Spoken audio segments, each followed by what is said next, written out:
Hi, everyone, and welcome to another edition of ACOI Resident Programs. I am Dr. Hank Chaudhry, President and CEO of the Federation of State Medical Boards. I'm also past president of the ACOI. Our topic for this session is AI and medical regulation. Now, you may have attended a lot of discussions about AI and healthcare, but I don't know about you, but I learn something new in almost every AI talk I attend, and I hope that you will, also get something new out of this presentation. It's a fast, dynamic, evolving subject, of course, so there's always something new coming around, but it's an important topic, and I think we all need to be involved and understand what's happening. So if you'll give me these 20 minutes, it's a good opportunity to sort of refresh our memories and talk about some of the exciting things that are happening in this area. So let me share a quotation from the great science fiction writer Arthur C. Clarke from 1968. Any sufficiently advanced technology is indistinguishable from magic. And that really is what AI seems like sometimes, because when it works well, it gives you the information you need at your fingertips and allows you to sort of get your work done better. And in healthcare, that could be really helpful. It could save lives, it could help people. And how it does it is not always clear. It's like almost like magic. So I thought that was an appropriate quotation to start off with. So, if I were doing this in public in a larger live setting, I would ask the audience, does anyone know what this is a picture of? But since this is a webinar, a one-way webinar taped in advance, this is Carlisle, Indiana. And when I ask the audience, what do you think that is? I get all sorts of interesting responses. Then I mentioned that it's actually run by Amazon. And when people hear that, they assume, oh, it's probably a warehouse. Actually, it's not. It's a data center that Amazon is putting together in Carlisle, Indiana. It's a 10-year project by which this data center will produce electricity for Amazon, for its AI platform. It uses Anthropic. Um, it's spending $11 billion for this one data center. And this one data center will generate enough electricity for Amazon, equivalent to all the electricity needs of half the state of Indiana for a year. That's a lot of power.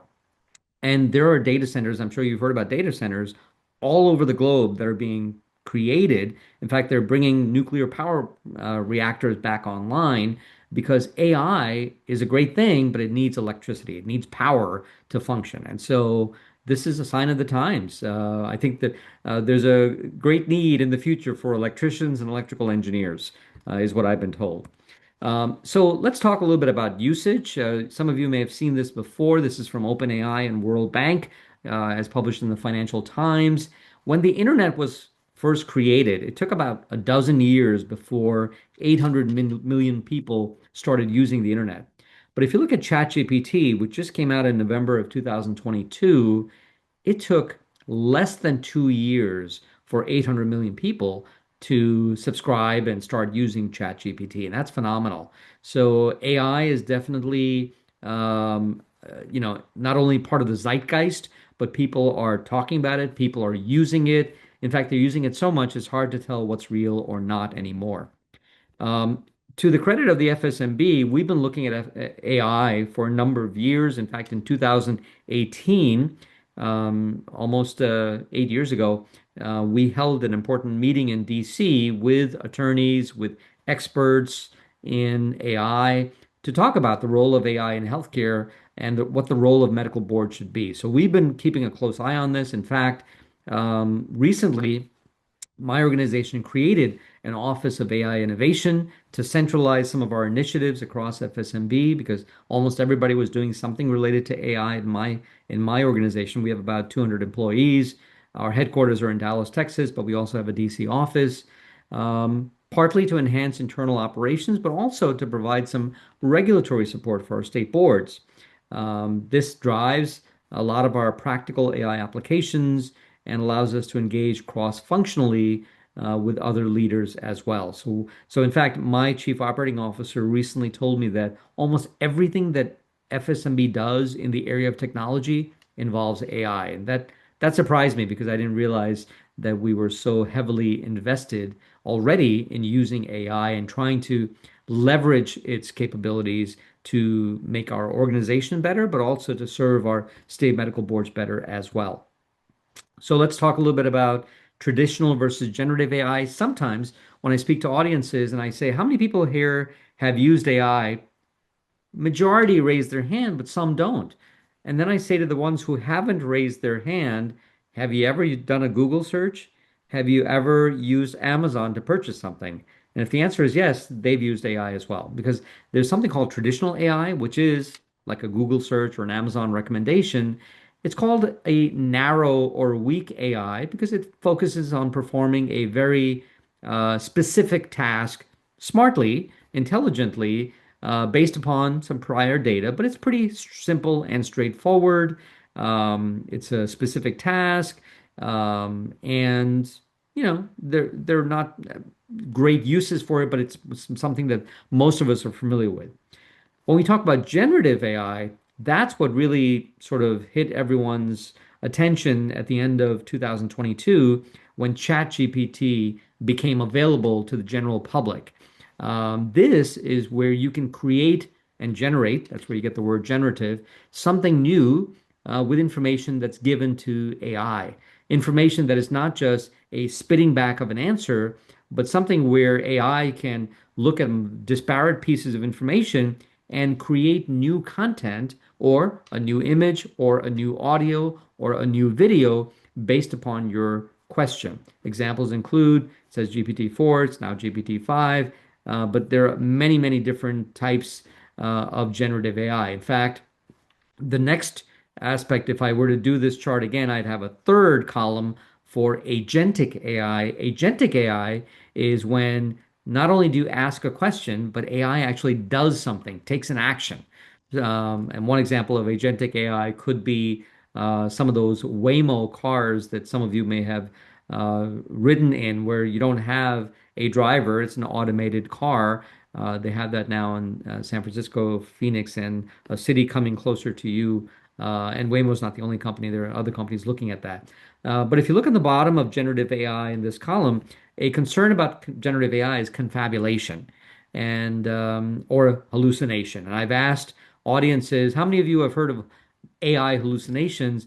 I'm usually alarmed because not everyone raises their hand, and sometimes only half of the audience raises their hand. That's a big problem in AI, and it's a big problem in healthcare. That's when AI tries so hard to give you the answer that you need that it actually creates information that doesn't exist, that is not accurate. It's not intentionally lying, but it wants to be so helpful that it gives you information that just actually is not true, and that obviously can be very dangerous. And physicians in particular need to be aware of that, I think. So in the European Union, they've tried to regulate AI. They're very concerned about the unintentional uses of AI, the bad actors who could use it for nefarious means. And really, this act was the world's first comprehensive legal framework regulating AI. And the goal was that AI should be safe, it should be ethical, and it should respect fundamental rights. It should apply to any provider, deployer, importer, distributor of AI, and there would be penalties for noncompliance up to 35 million pounds or 7% of a company's global revenue if they were in violation of this law. And it uses a risk-based approach of what's unacceptable, high risk, limited risk, or minimal risk. As you may know, the Trump administration's approach to AI is a little bit different. It has rolled back previous oversight. It favors a rapid AI adoption with fewer restrictions and favors strong industry involvement to maintain a U.S. competitiveness and leadership. That's why in the US, some of the states have started passing laws to tighten the regulations. The federal government feels that it shouldn't be that tight. So there's a bit of a struggle going on right now between the federal government and the state governments in terms of how AI should be regulated. I think everyone recognizes that AI is here to stay. I think there's a lot of concern about unintended consequences. So last year, I attended this meeting in San Francisco called the JPM Wing Summit. JPM is JP Morgan, Wing is the healthcare portion of it. And we heard from experts in AI. And one of the things I learned was that hallucinations, according to the experts in AI, cannot be and will never be fully eliminated. They can be minimized, but they can't be eliminated. And so that's an onus upon users, especially physicians, to make sure that they confirm and verify the information they get if they use AI for clinical decision making or some other thought process before they act. And it's an example of why I and others at FSMB are trying to stay connected to learn more about AI so that we can give the proper guidance to the state licensing board community. The other thing that was interesting, by the way, at this conference was somebody asked a question, is it true that everything ever produced in the internet has now been absorbed by AI?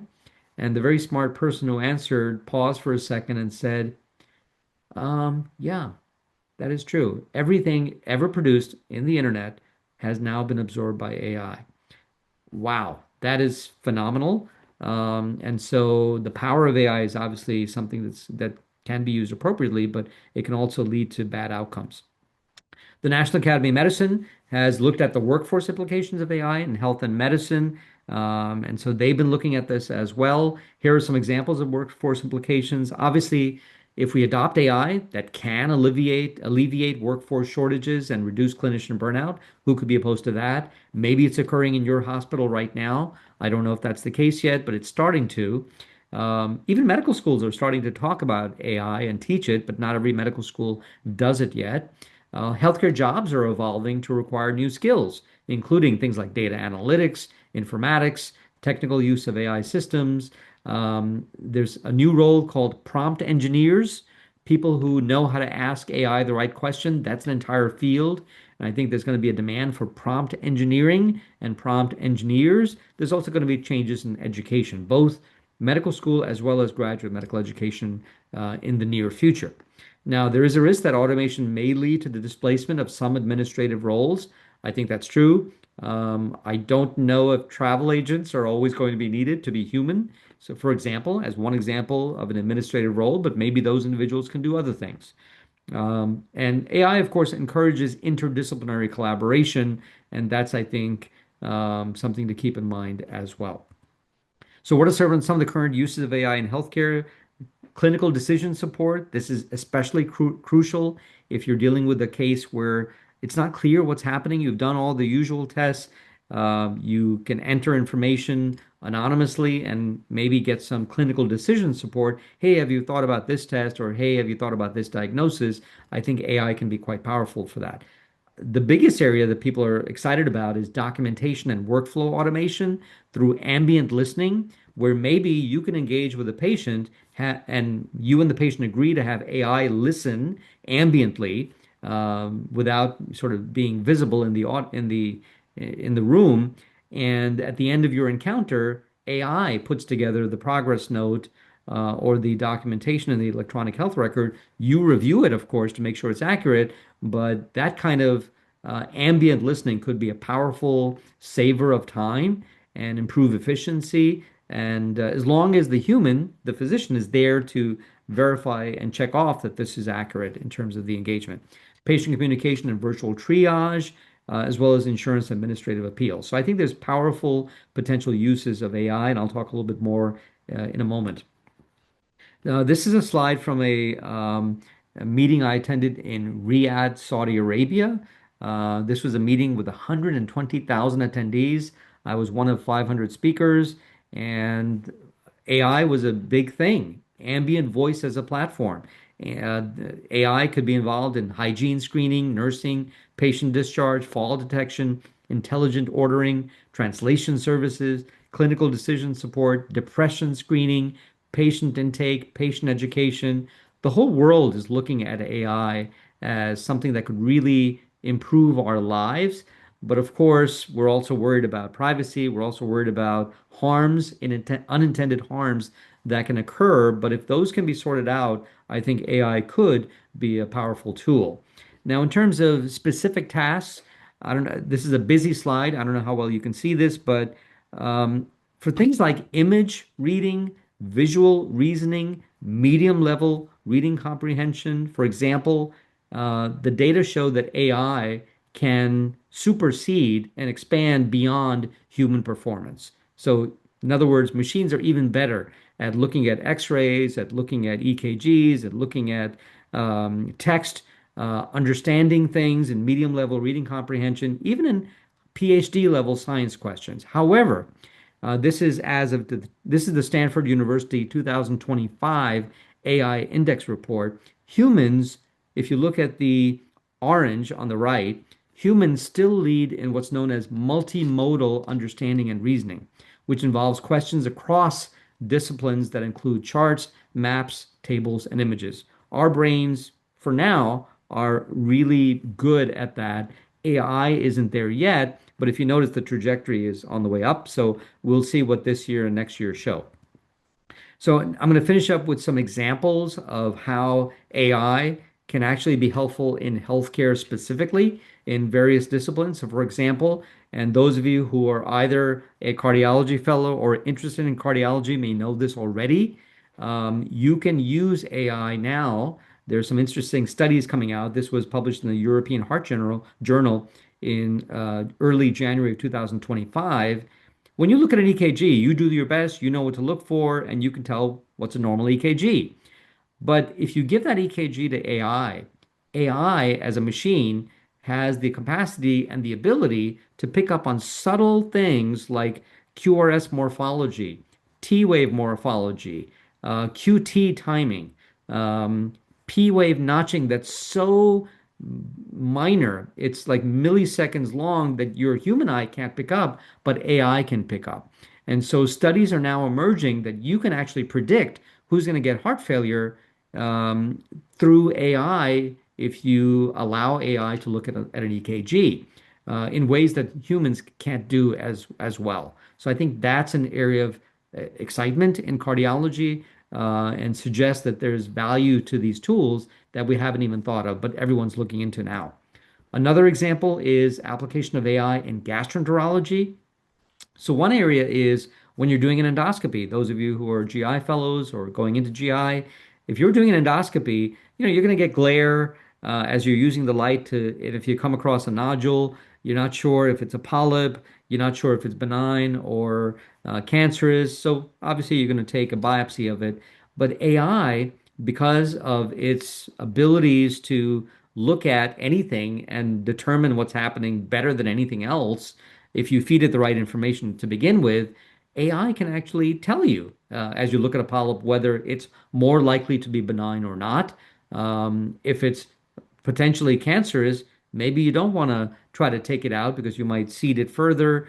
But that kind of valuable information is has not always been there. We've relied on humans to sort of use their best vision to determine what's happening. And obviously, there are outstanding gastroenterologists who can do this quite well. But the machine will help make sure that everybody has that skill so that no polyp is missed and that a proper determination is made. Even once it's biopsied, if the polyp is biopsied, AI can help in looking at the pathology as well. Another example is artificial intelligence and infectious disease diagnostic technologies. Some of you may know that when COVID-19 started, there was actually an AI platform that picked up that in December of 2019, there was some unusual internet activity in Wuhan, China, where people were asking questions about fever, colds, coughing in ways that seemed to be much higher than anywhere else in the world.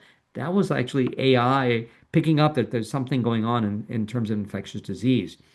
So AI has a powerful potential use in diagnosing both bacterial and viral infectious diseases quicker and faster than ever before, and also in maybe also helping in developing treatments and therapies as well. So that's another area that's been looking at as well. The other area is oncology. Yeah, and I know many of you are going into HEMONC or are already in HEMONC as a fellowship. There's now beginning to be studies looking at the convergence of evolving AI and machine learning techniques in precision oncology, not only making sure that the right person is getting the right medication, but also the right dosage of the right medications in the right mixture based upon patient data. Of course, that requires patient data to be inputted with the agreement of the patient, but this is going to be a powerful means by which oncologists are going to have a sort of augmented ability to make sure that their patients get the best of care. Finally, I'll mention that in April of 2024, the FSMB adopted, after many years of study, a policy paper on navigating the responsible and ethical incorporation of AI into clinical practice. And while this paper, which is available on our website, fsmb.org, while this paper is designed principally for state medical boards, the message that it gives to physicians is go ahead and use AI. Feel free, feel comfortable. It's okay to use AI. Don't be afraid of it. It is all around us. However, if you use AI, tell your patient that you're using it. And if you act on its advice, that's fine. You can do that. Make sure you document why you agree with the recommendation. But at the same time, you're allowed to disagree with AI. AI doesn't mean it's always right. I talked about hallucinations and confabulations. So if you find something that doesn't make sense and you disagree with AI, that's okay as well. Make sure you document that, have a good discussion with the patient about it. So I think that's our current set of recommendations. Time limitations prevent me from going into more details, but I think our recommendations are probably going to change as this area continues to evolve. But please don't be afraid of AI, but be careful in its use. And I think hopefully the world will be better because of it and not worse. Time will tell, and we'll have to see. So that concludes my session. If you are interested in contacting me, that is my email address.